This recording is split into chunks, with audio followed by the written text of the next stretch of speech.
โอเคအားလုံးပဲမင်္ဂလာပါ Stem Right ကနေပြန်လည်ကြိုဆိုလိုက်ပါတယ်ဆိုတော့ဒီနေ့မှာတော့ကျွန်တော် cortisol hormone ကြောင့်တင်ဆက်ပေးသွားမှာဖြစ်ပါတယ်ဆိုတော့ cortisol ဆိုတာကတော့တော်တော်များများရင်းနှီးကြပြီးသားဖြစ်မှာပါ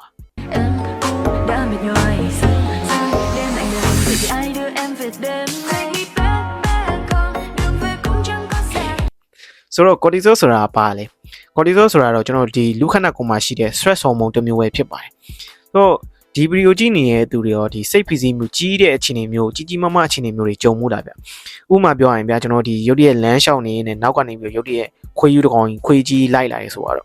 အဲ့လိုအခြေအနေမျိုးမှာကျွန်တော်ခန္ဓာကိုယ်မှာရှိတဲ့ဒီနှလုံးခုန်တော့မြန်းလာတယ်ပေါ့နော်ပြီးတော့ဒီခန္ဓာကိုယ်မှာရှိတဲ့ဒီ alert system ကအလုပ်လုပ်လာတယ်ပေါ့ပြီးတော့ရုပ်တရက်ကြီးဒီဘယ်ကနေဘယ်လိုမှမသိတဲ့ပြေးနိုင်တဲ့အမြန်ပြေးနိုင်တဲ့စွမ်းရည်တွေရောက်လာတယ်ပေါ့နော်ဆိုတော့ဒီလိုပြောင်းလဲမှုတွေဖြစ်လာစေတာဒါ cortisol hormone ကြောင့်ဖြစ်တယ်ပေါ့နော်ဆိုတော့ cortisol ကတိတိကျကျပြောရမယ်ဆိုလို့ရှိရင်ဒီ glucocorticoid hormone အမျိုးအစားဖြစ်ပြီးတော့ဒီ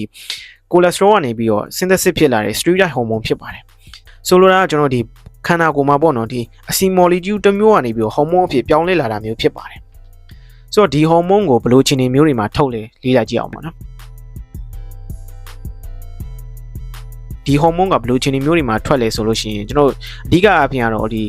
stress တွေကိုတုံ့ပြန်မှုပြီးတော့ဒီ energy တွေထုတ်ပေးဖို့နဲ့ဒီခန္ဓာကိုယ် system ကိုထိန်းညှိပေးဖို့အတွက်အရေးကြီးတဲ့လှုပ်ဆောင်ချက်တွေလုပ်ပေးဖို့အတွက်ထုတ်လုပ်တယ်ပေါ့နော်ဆိုတော့လူခန္ဓာကိုယ်မှာဒီ stress တွေများလာတဲ့အခါမှာပေါ့နော်လူခန္ဓာကိုယ်မှာဒီ stress တွေများလာတဲ့အခါမှာဒီအုံနောက်ကနေပြီးတော့ signal တစ်ခုပေးပို့တယ်ပေါ့နော်အဲ့ signal system ကိုကျွန်တော်တို့ဒီ HPA axis လို့ခေါ်တယ်ပေါ့နော်HPA ကိုကျွန်တော်အရှိကောက်ပြောရမယ်ဆိုလို့ရှိရင်တော့ဒီ hypothalamus pituitary adrenal axis ဆိုပြီးတော့ပြောတယ်ပေါ့နော် Okay ဆိုတော့ကျွန်တော်တို့ဒီcortisol hormone ဘယ်လိုမျိုးထုတ်လုပ်လဲဆိုတော့တစ်ချက်လောက်လေ့လာကြည့်အောင်ပေါ့နော်ဆိုတော့ဒီ process မှာကျွန်တော်ပထမဆုံးဒီအုံနောက်ထဲကနေပြီးတော့ hypothalamus ကနေပြီးတော့ signal ထုတ်ပေးရပေါ့နော် hypothalamus ဆိုတာတော့ဒီဘာအောင်လေ့လာဖို့တဲ့သူတွေဆိုရင်သိမှာပါဒီအုံနောက်ရဲ့မှာအစိပ်ပိုင်းတစ်ခုရဲ့နာမည်ပဲပေါ့နော်တကယ်လို့မသိဘူးဆိုလို့ရှိရင်လည်းဒါ hypothalamus ဆိုတာဒီအုံနောက်ရဲ့အစိပ်ပိုင်းတစ်ခုရဲ့မှာနာမည်လို့ပဲမှတ်ထားလိုက်ပါရပါတယ်ဆိုတော့ဒီ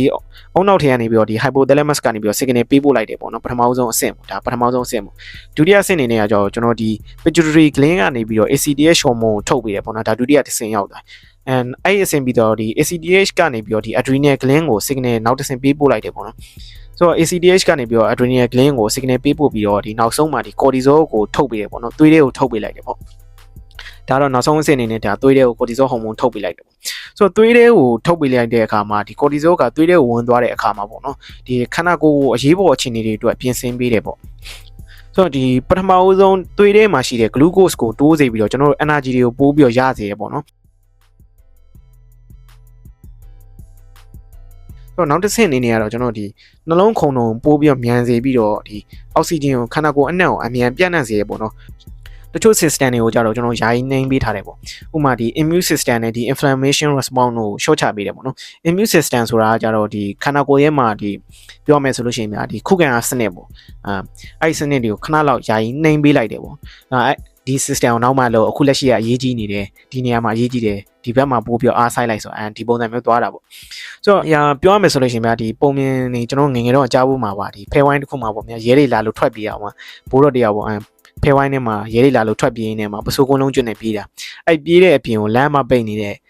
တစ်တုံးကြီးမှာထမ်းပြေးတာပေါ့နော်နောက်ရကြတော့အဲ့တစ်တုံးလူ၄ယောက်လောက်ဝိုင်းထိုင်တာအဲ့တစ်တုံးကမကြွားဘူးပေါ့နော်ဒါ energy ကဒီနေရာမှာအသုံးချပြီးပြေးတဲ့နေရာမှာအသုံးချလိုက်တယ်ပေါ့နော်ဒါမဲ့ဒ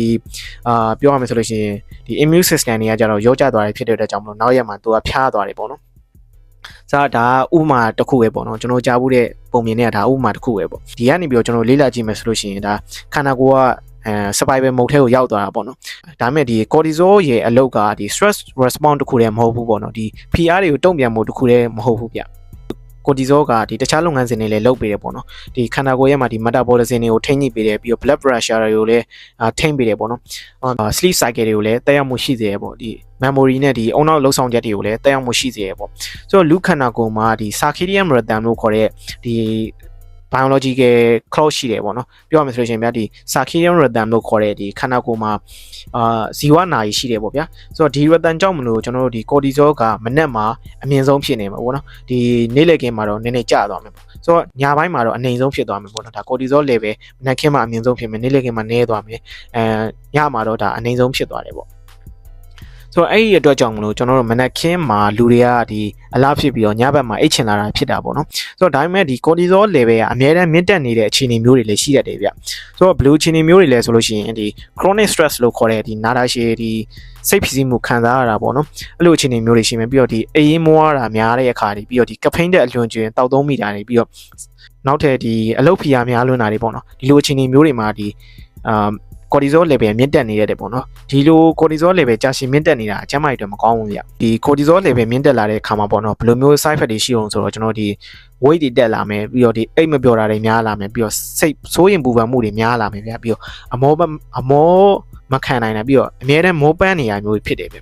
အထူးသဖြင့်ဒီအုံနောက်ထဲကဒီ hippocampus ဆိုတဲ့ဒီ memory နဲ့ဒီတင်ယူမှုပိုင်းဆိုင်ရာတွေမှာထိခိုက်နိုင်တယ်ဗျဒီသုတေသနတွေရတော့ cortisol level ကြာရှည်မြင့်တက်နေတဲ့သူတွေမှာဒီမှတ်ဉာဏ်ပိုင်းဆိုင်ရာနဲ့ဒီ concentration problem လို့ခေါ်တဲ့ဒီ iron suicide နဲ့ကြာတာတွေကိုတွေ့ရတယ်ပေါ့နော်ဆိုတော့ဒါတော့ cortisol level မြင့်တက်တဲ့အခါမှာတွေ့ရတဲ့ဟာတွေပေါ့နော်ဆိုတော့ cortisol level ဒါဆိုမြင့်တက်နေရမကောင်းဆိုတော့ကြာနေရပဲကောင်းမယ်လားမဟုတ်ဘူးဗျ cortisol level အများတန်းကြာနေမယ်ဆိုလို့ရှိရင်လည်းဒါ adrenal gland က cortisol ကိုလုံလောက်ထုတ်မပေးနိုင်တဲ့အခြေအနေကိုဒါ Addison's disease လို့ခေါ်တယ်ပေါ့နော်ဒီလိုဖြစ်နေမယ်ဆိုလို့ရှိရင်လည်းဒါside effect တွေရှိတယ်ပေါ့နော် cortisol level ကြာလွန်းမယ်ဆိုလို့ရှိရင်လည်းဒါ side effect တွေရှိတယ်ပေါ့ဗျာဆိုတော့ပြောရမယ်ဆိုလို့ရှိရင်ဒါအများတန်းမောပန်းတာတွေပြီးတော့ဒီသွေးပေါင်နေတာတွေမူးဝေတာတွေပြီးတော့ weight ကျတာတွေဖြစ်လာနိုင်တယ်ပေါ့ဒါ cortisol level နည်းလွန်းတဲ့အခါမှာတွေ့ရတဲ့လက္ခဏာတွေပေါ့နော်ဆိုတော့ဒီလိုမျိုးကျတာလည်းမကောင်းတက်တာလည်းမကောင်းဆိုတော့ cortisol level cortisol hormone က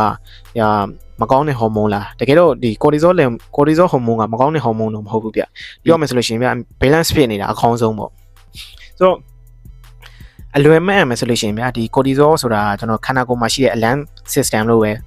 အလွယ်ပြောလို့ရတယ်ပေါ့နော်ဆိုတော့ဒီ alarm system ကကျွန်တော်ဒီအနေနဲ့ကြုံတွေ့တဲ့အခါမှာဒီ alarm system ပွင့်လာမယ်ပြီးတော့ခန္ဓာကိုယ်ရဲ့ energy တွေကိုထုတ်ပေးမယ်ပေါ့နော်ပြီးတော့အဲ့ခန္ဓာကိုယ်ရဲ့ energy တွေသုံးပြီးတော့ကျွန်တော်ဒီ energy ရဲ့အခြေအနေကိုဒါ gain တွေဖြည့်ရှင်းမယ်ပေါ့နော်ဒီပုံစံမျိုးသွားတာပေါ့ဒါသဘောဝလျောက်ကျွန်တော်တို့ခန္ဓာကိုယ်ကလုပ်ပေးထားရတာတခုပေါ့ဆိုတော့တကယ်လို့ energy မရှိတဲ့အခြေအနေမှာကျတော့ကျွန်တော် cortisol level ကကျသွားမယ်ပေါ့နော်ဒါ alarm system ပိတ်နေမှာပိတ်ပြီးတော့ကျွန်တော် cortisol level ကျနေမယ်ပေါ့ဒါcortisol level ကျတဲ့အခြေအနေပေါ့ဆိုတော့တကယ်လို့ဒီ alarm system ကအများတန်းပွင့်ပြီးတော့ cortisol level အများတန်းမြင့်တက်နေမယ်စိတ်ပစ္စည်းမှုအများတန်းများနေမယ်ဆိုလို့ရှိရင်ဒါဒီ system တစ်ခုလုံးကိုထိခိုက်စေရပေါ့နော်ပြောရမယ်ဆိုလို့ရှိရင်ဒီ cortisol ထုတ်လုပ်ပေးတဲ့ system တစ်ခုလုံးကိုထိခိုက်စေရပေါ့နော်ခန္ဓာကိုယ်ထိခိုက်စေရပေါ့ဗျာဒါကြောင့်မလို့ကျွန်တော်တို့ဒီ stress တွေကိုထိန်းချုပ်ဖို့လိုအပ်တယ်ပေါ့နော်ဆိုတော့အေးဝါဖို့လိုမယ်ဒီလိုမျိုး stress တွေကိုထိန်းချုပ်ဖို့အတွက်ကျွန်တော်တို့အေးဝါအောင်လုပ်ဖို့လိုမယ်ပြီးတော့ဒီလေ့ကျင့်ခန်းနေပုံမှန်လုပ်ဖို့လိုမယ်ပြီးတော့ဒီစိတ်ကိုအနာပေးဖို့လည်းအရေးကြီးတယ်ပေါ့နော်ဒီဗီဒီယိုကြည့်ပြီးတော့နည်းနည်းလေးတော့နားလေးရရှုပ်ပြီးတော့နားလေးကိုခတ်နေမလားတော့မသိဘူးဗျဆိုတော့ဒီဗီဒီယိုဒီထိကြည့်လိုက်ပြီဆိုရင်တော့ညာတော်တော်လေးစိတ်ရှိတဲ့သူလို့ပဲပြောရမှာပေါ့နော်နားထောင်ရတာနည်းနည်းနားလေးရခတ်မလားတော့မသိဘူးဗျကျွန်တော်လည်းရှားလို့ရတာလေးကိုဘူးစတိုက်ရအောင်တင်ဆက်ပေးရတာပေါ့နော်ဘာဖြစ်ပါဒါခန္ဓာကိုယ် view site ဖို့လိုအပ်တယ်ပေါ့နော် PR တွေကိုတား PR တွေများနေလဲမကောင်းဘူးဆိုတော့ဒီခေတ်မှာတော့ဘီနန်တချင်းဖြစ်မယ်ထင်တယ်အဲ့တချင်းလေးကနေပြီးတော့ကျွန်တော်တွေးလိုက်လို့ဒါ